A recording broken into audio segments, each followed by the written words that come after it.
Hey guys, it's me Shannel and welcome to a new episode of Shannel's Vlog.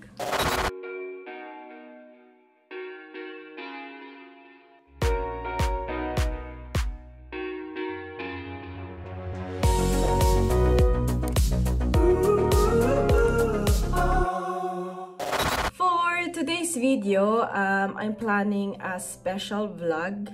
Kumaga parang hindi ko alam, baka siguro magiging ano siya, 3 parts siya na vlog with the same content.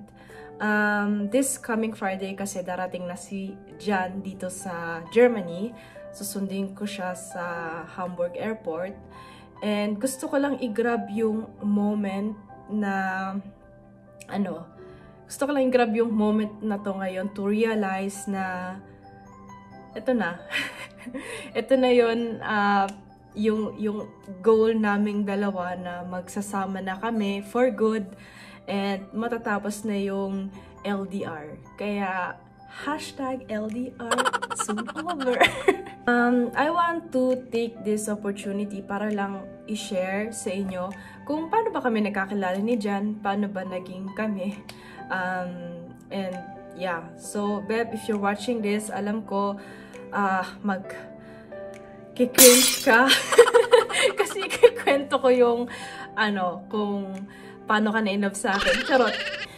It was May 2015 yung first time ko siya nakita and yung first time, kami mag-meet. So, we went to Bad Homburg sa South Germany yon kasi may church activity that day or that weekend.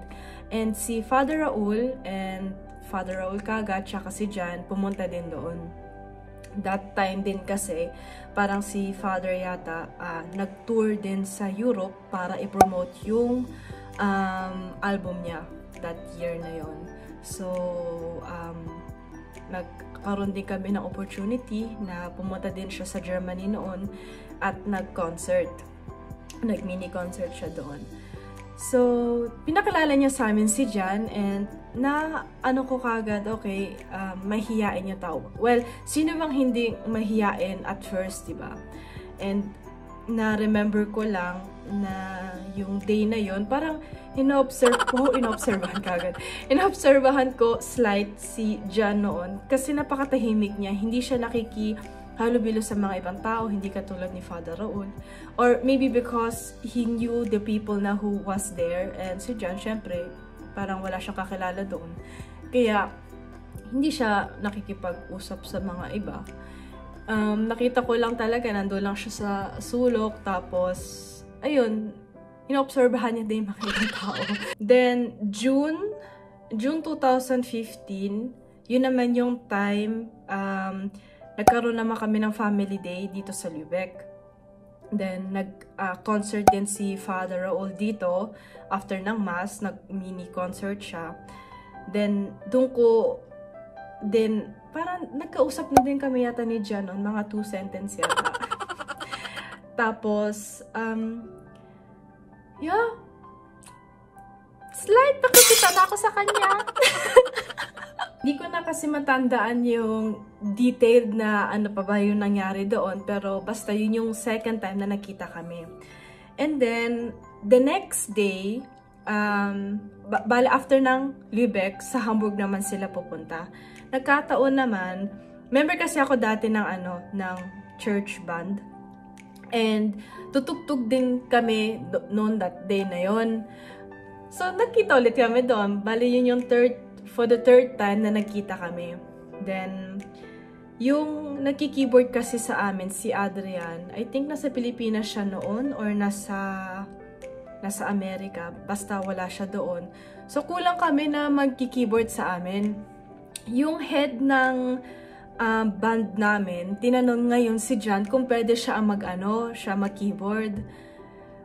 Then, parang ako, paano niya hindi kasi nga, parang napaka-short ba yung time na ma-practice pa niya yung tutugtugin namin. Then, nakita ko na lang, siya tsaka yung nagigitar sa amin, si RJ, nag-usap lang sila doon, tapos parang sinabihan lang siya na ito yung gagawin mo, ganito yung ganyan. Usap lang sila siguro mga 10 minutes lang. Then, biglang na-miss ako, alam niya, parang wala siyang ibang tinutugtog ko hindi yung kanta na yon. May video pa nga si Christy ginawa nun, and pakita ko ngayon sa inyo.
After ng mass, na-remember ko, dun na kami nag-usap more than 2 sentences.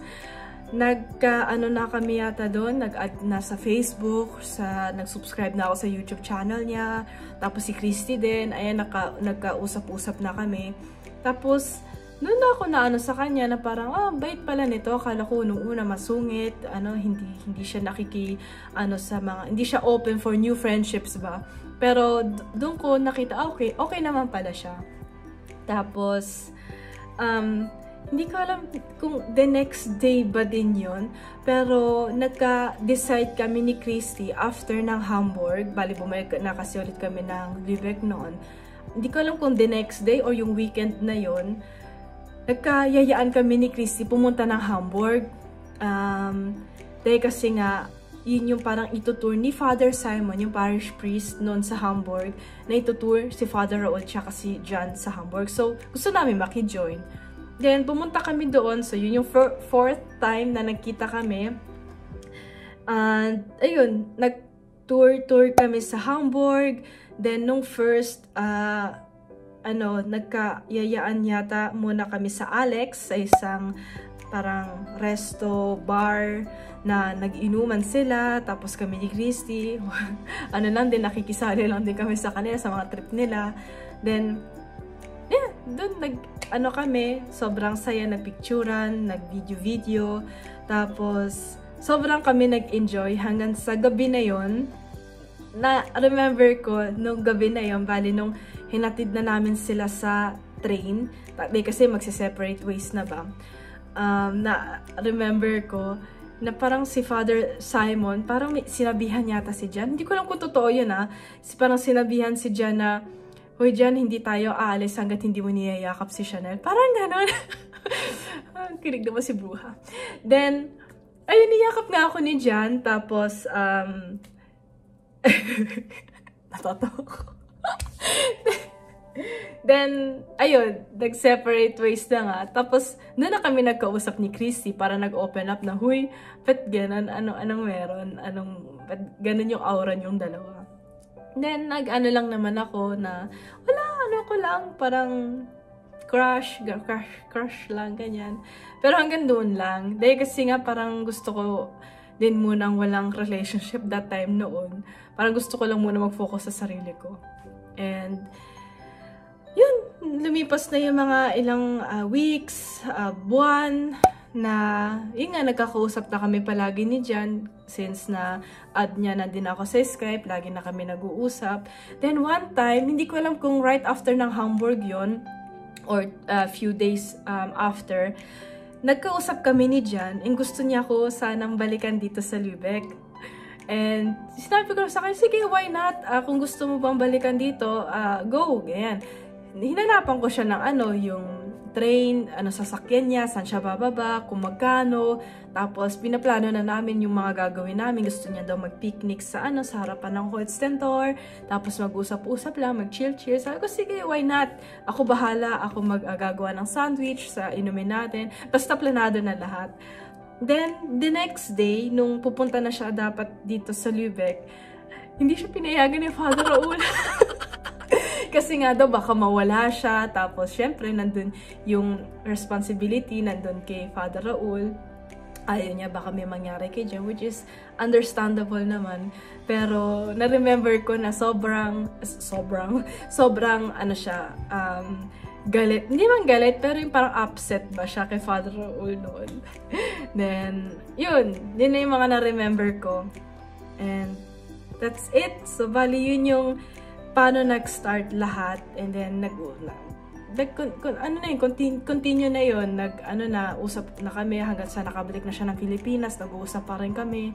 Nandun pa rin yung effort niya na nag-reach out pa rin siya sa communication namin. Then, yun, nung September 2015, mismo nung year na yun, naging kami din. Tapos, sinagot ko na siya. Sinagot ko talaga. Then, the next year yata, the following year, 2016, parang July, kailan ba kami umuwi nun? Bali, nung early 2016 yata, umuwi kami ng Pilipinas nun.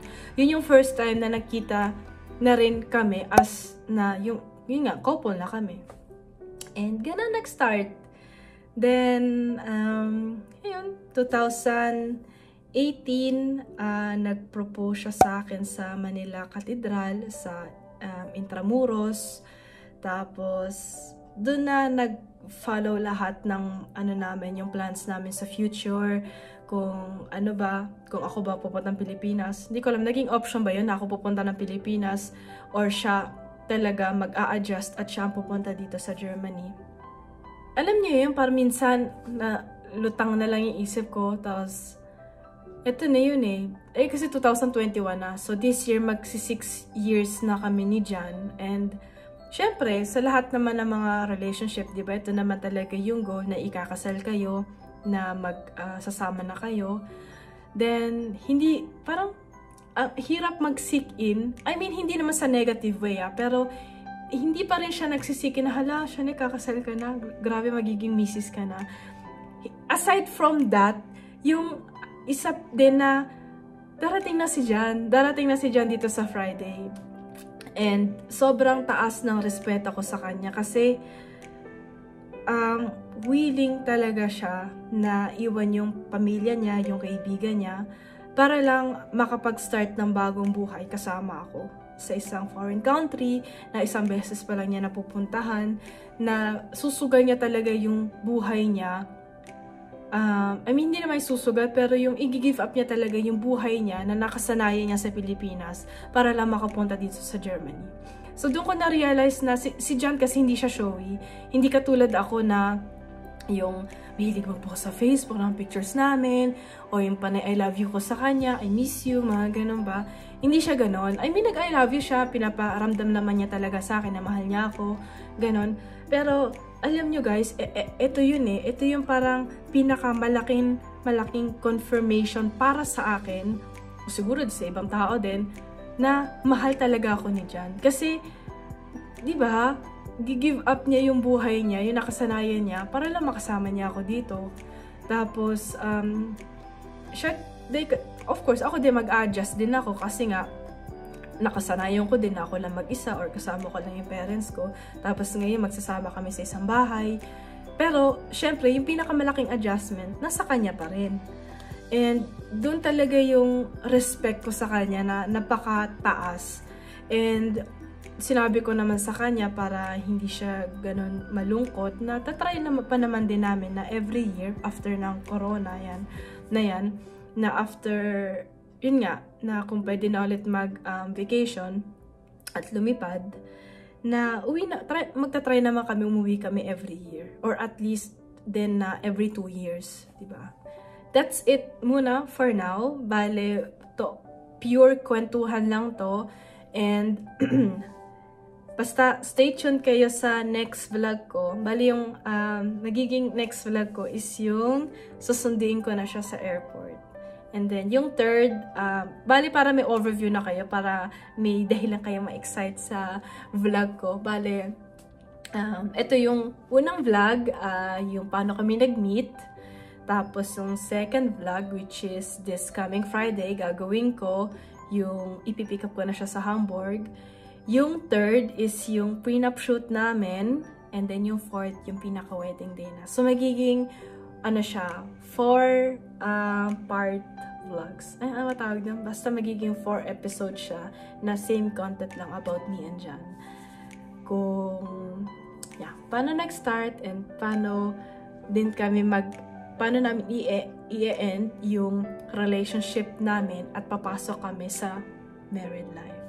Yan. So guys, thank you sa pagpapanood ng aking vlog.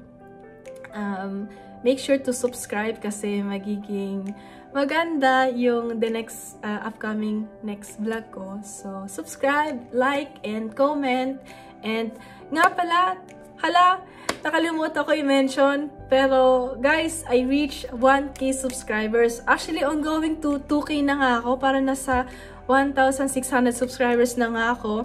And ongoing to 2K na ako. Grabe guys, thank you sa lahat ng support na ginagawa nyo para sa akin and na sinusubaybayan nyo tong vlog ko. Super nakakataba ng puso and basta maraming salamat at hindi kayo magsisisi na nag-subscribe kayo. So, yeah, that's it muna for now. And ingat kayo palagi. Bye! Mwah!